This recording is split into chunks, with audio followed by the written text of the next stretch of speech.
Bonjour à tous. Ceci est la troisième vidéo de la série Je réponds aux questions les plus embarrassantes et je dis toute la vérité sur notre base martienne. En fait, les deux vidéos précédentes étaient très intéressantes. Il y avait des questions particulièrement piquantes, oui, des questions provocantes. Aujourd'hui, nous avons des questions tout aussi passionnantes et intéressantes. Alors revenons-y et discutons-en un peu plus. La première question, qu'est-ce qui a déjà été accompli depuis le lancement du projet? Pas mal de choses ont été faites, oui, et dans certains domaines même plus que ce que nous avions prévu, plus que ce à quoi nous nous attendions. Donc laissez-moi lire la liste parce que beaucoup de choses ont été faites, oui. Bien sûr, je ne peux pas tout retenir pour vous transmettre correctement l'information. Voici nos réalisations pour la première année de mise en œuvre du projet. Le projet a intégré le top 300 du forum des idées fortes pour une nouvelle ère selon l'Agence pour les initiatives stratégiques et le fonds Roscongress.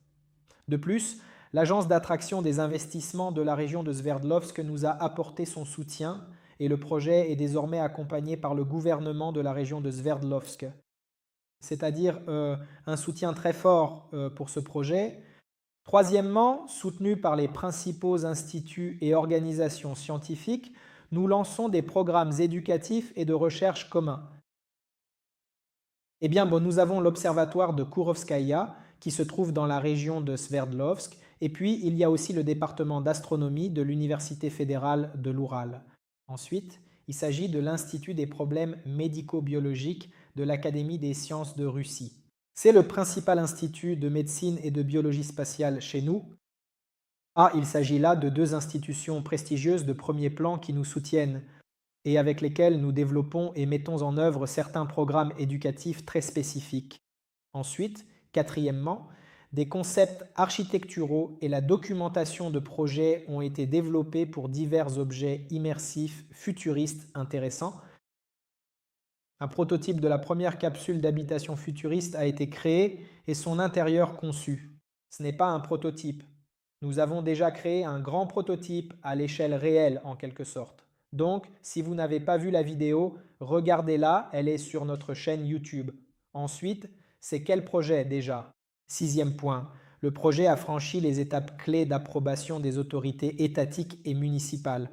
L'enregistrement du terrain sur le territoire du Mars de l'Oural se termine actuellement. Cela permettra de passer à l'étape suivante de la mise en œuvre du projet. Ensuite, un plan financier, un business plan très détaillé a été élaboré pour le projet. Il fait environ 40 pages, je pense. Je n'ai jamais fait un business plan aussi volumineux. C'était comme si j'écrivais un livre. J'ai eu une telle inspiration. Tout a été élaboré en détail. Ensuite, un modèle financier a été développé et tout a été calculé avec précision. Ensuite, le projet a été présenté sur une plateforme internationale de crowd investing et une grande communauté internationale de 4000 membres, investisseurs et partenaires s'est déjà formée. Ensuite, 2 chaînes YouTube ont été lancées. La première chaîne YouTube est en russe et la seconde est internationale multilingue. Ensuite, des chaînes Telegram, des communautés linguistiques sur WhatsApp et des communautés sur Vcontact. Certaines des réseaux sociaux que j'ai mentionnés sont interdits en Fédération de Russie. Voilà. Ensuite, le projet passe de la phase de concept à la phase de réalisation technique et il a été présenté à l'Expo Travel 2025 dans des clubs d'affaires et des forums d'investissement. Et notre atout le plus précieux, en un an, nous n'avons pas seulement créé un projet, oui, mais nous avons rassemblé autour du projet toute une équipe de personnes partageant les mêmes idées, composées de personnes et d'organisations qui croient en notre rêve, nous soutiennent, participent à notre projet. Et grâce à vous, grâce à de telles personnes et organisations, nous avançons et avançons très rapidement. En général, nous sommes ouverts à la coopération avec les universités, les organisations scientifiques, les entreprises technologiques, les investisseurs, les blogueurs et tous ceux qui partagent notre idée, notre rêve de développement du tourisme, de la science et de l'espace. Voilà, j'ai répondu assez largement à cette question sur ce qui a déjà été fait. On continue. Pourquoi la procédure d'obtention de terrain chez vous prend-elle autant de temps? Une de mes connaissances a obtenu un terrain pour un glamping en 5 mois. Oui, effectivement, moi aussi j'ai des connaissances dans ce cas. Un de mes amis a obtenu euh, son terrain en environ 5 ou 6 mois. Un autre l'a fait en à peu près 4 mois. Et donc la première personne qui a obtenu un terrain, ce terrain était déjà classé en zone de loisirs pour le tourisme. Et là, en principe, tous les mécanismes, les démarches étape par étape pour l'obtention du terrain étaient tout à fait clairs. Voilà. Un autre de mes amis a également acheté un terrain. Cela lui a pris environ 4 mois. Mais là, le terrain n'est pas adapté au tourisme. Il n'a pas le statut de zone de loisirs d'un point de vue juridique. Et donc, il devra encore passer au minimum 4 mois pour le rendre récréatif, touristique. Et il n'est même pas certain qu'il y parvienne. Voilà. Dans notre cas, il s'agit d'une carrière, n'est-ce pas? Ce n'est pas tous les jours, je pense, que vous rencontrez des gens qui enregistrent une carrière à leur nom et en plus à des fins touristiques. Bon, bien sûr, une carrière, c'est un grand mot, une carrière, n'est-ce pas? Mais néanmoins, une parcelle à l'intérieur d'une carrière et en plus que nous voulons aménager à des fins touristiques. Et je dirais qu'aujourd'hui, en Russie, de tels cas, on peut probablement les compter sur les doigts d'une main, n'est-ce pas?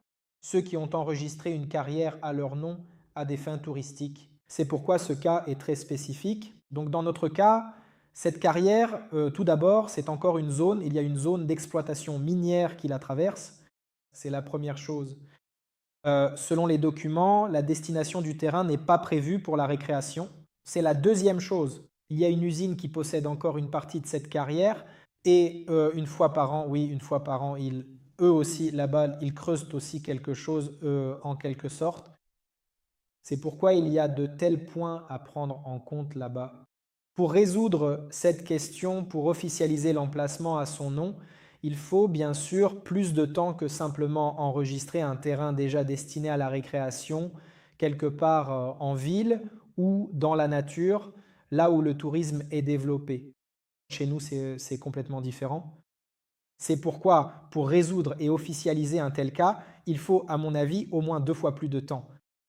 C'est pourquoi, chez nous, cela fait déjà environ 1 an depuis le lancement de ces démarches. Et en fait, vous savez, récemment, je réfléchissais, bon, c'est normal, l'humeur des gens change, la mienne aussi. Je me disais, mince, mais pourquoi ça prend autant de temps, hein? Pourquoi la procédure d'enregistrement du terrain prend-elle autant de temps? J'ai eu des personnes qui voulaient investir des sommes assez importantes dans ce projet, mais quand elles apprenaient que le terrain n'était pas encore enregistré, elles se retiraient, n'est-ce pas? Voilà. Bien sûr, je m'inquiétais, je réfléchissais, je me demandais aussi quoi dire à notre communauté, sortir chaque mois et dire les gars, on en est toujours à la 10e étape, là, on en est toujours à la 5e étape, on en est toujours à la 3e étape, on est encore en train de s'en occuper.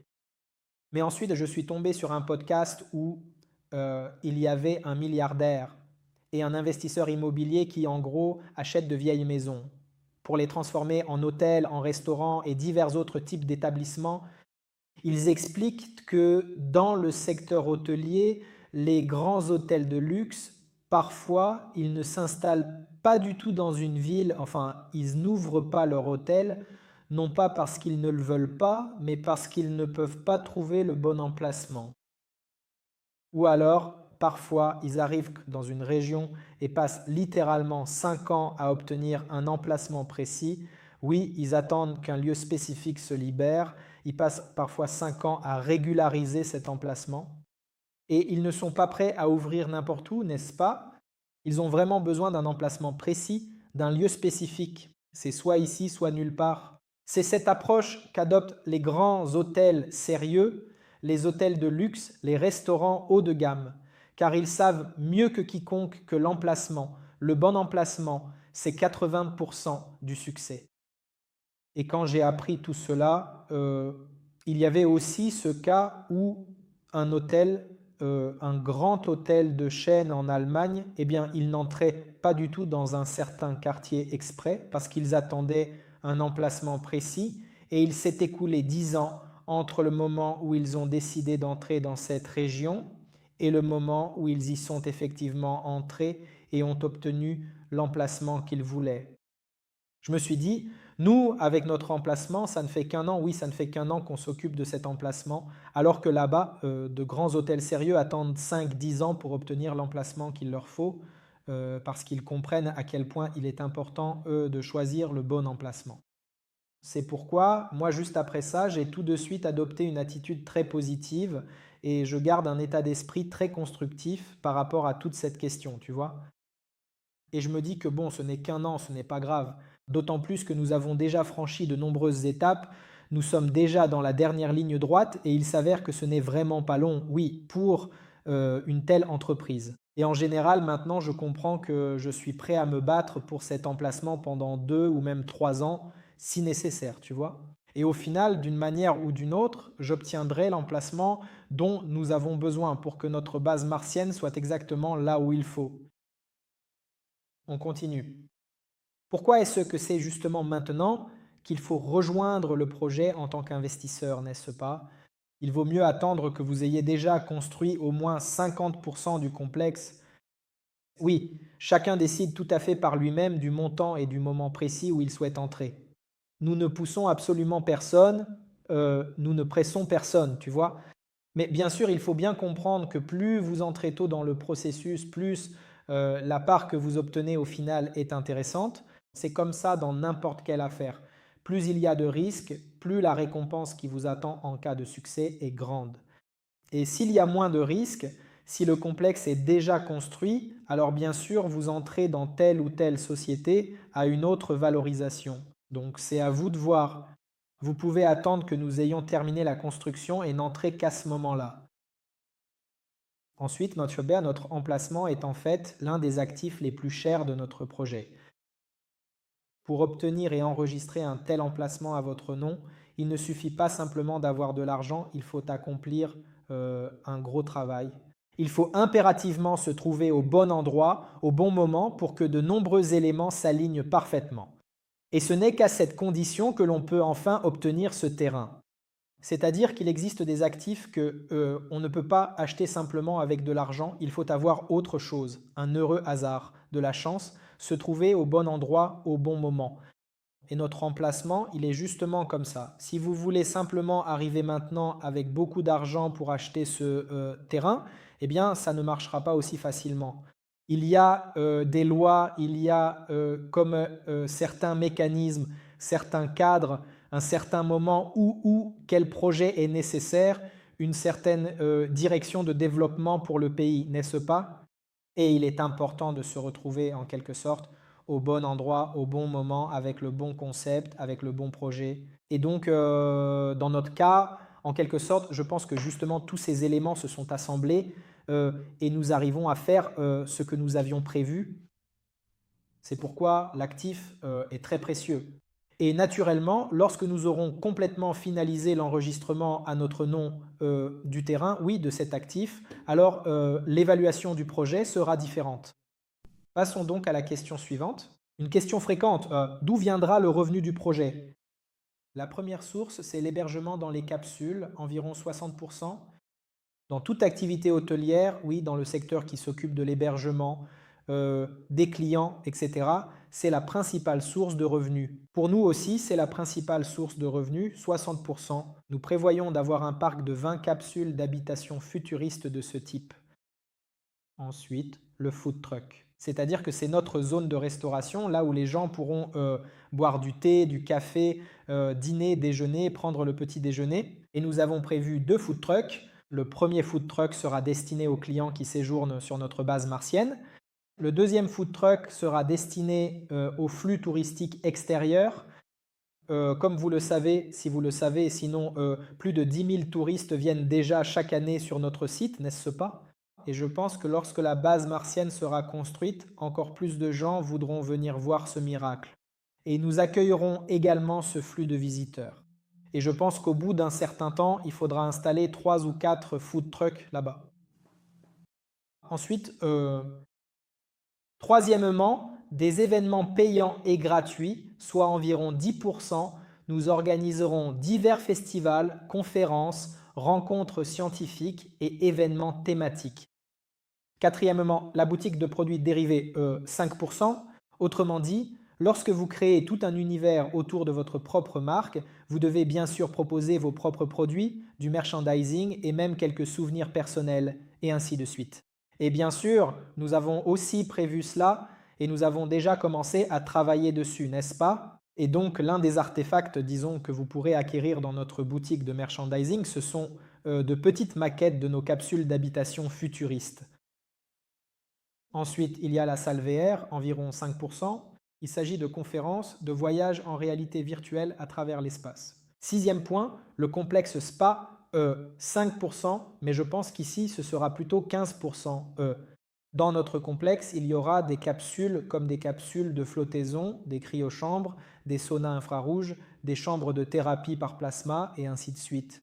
Mais ce n'est encore loin d'être la liste complète de ce que nous prévoyons de faire dans notre projet. Et la dernière question, que se passera-t-il si le projet prend plus de temps à être construit que prévu? Eh bien, en réalité, rien de critique ne se produira. Prenons un exemple. C'est comme si vous deviez aller du point A au point B, par exemple d'une ville à une autre. Selon le GPS, votre trajet prendra 2 jours. Vous partez donc, vous prenez la route pour atteindre votre objectif final, arriver au point B. En chemin, il se peut que vous creviez un pneu, n'est-ce pas? Il vous faudra sortir, changer le pneu ou peut-être trouver quelqu'un sur la route, un véhicule de passage qui pourra vous aider à changer le pneu ou vous en fournir un, etc. Ou alors aller jusqu'à un atelier de réparation de pneus. Deuxième chose, il se peut que vous tombiez en panne d'essence. Eh bien, ça arrive, non? Manque d'attention ou de vérification et ainsi de suite. Il faudra sortir et arrêter un véhicule, quelqu'un pour vous dépanner en essence ou vous emmener à une station. Troisièmement, des raisons indépendantes de votre volonté comme des travaux sur la route devant vous. Là-bas, devant, il y a eu un accident et vous voilà coincé dans un embouteillage. Vous pouvez rester là 1 heure, 2, 5, 10 heures et seulement après pouvoir repartir, oui, quand la route sera rouverte. Et au final, vous arriverez quand même en ville, n'est-ce pas? Mais votre trajet prendra déjà 3 jours, oui, en tenant compte, disons, des difficultés sur la route. Mais néanmoins, vous atteindrez votre objectif, vous l'accomplirez. Oui, peut-être que au début, ce sera un peu triste, oui, d'avoir perdu une journée de plus, d'avoir perdu du temps, de ne pas avoir eu le temps d'aller quelque part. Mais croyez-moi, dans 1 ou 2 mois, vous oublierez que vous êtes arrivé en retard, que vous êtes arrivé en 3 jours au lieu de 2. Et dans notre cas, c'est pareil. À la fin, même si nous arrivons en retard, nous arriverons quand même, n'est-ce pas? Le projet sera réalisé et au final, tout le monde sera satisfait. Oui, il peut aussi y avoir certaines difficultés. Elles sont déjà apparues chez nous, oui, si vous avez écouté la vidéo, regardé les vidéos précédentes. Nous avons pris du retard pour obtenir l'emplacement dont nous avions besoin pour l'aménagement du terrain, mais malgré tout, nous avançons, nous suivons le chemin, nous franchissons ces étapes et nous approchons déjà de la ligne d'arrivée. Donc oui, nous avons perdu du temps, cela a pris plus de temps que prévu, mais malgré tout, l'essentiel est que nous atteignions l'objectif dont nous avons besoin. En principe, c'est tout. Il semble que les questions soient terminées. Regardez les vidéos précédentes. Cette série de vidéos est consacrée à toute la vérité sur la base martienne où je réponds aux questions les plus embarrassantes, aux questions les plus provocantes. Et si vous n'avez pas vu les vidéos précédentes, regardez-les.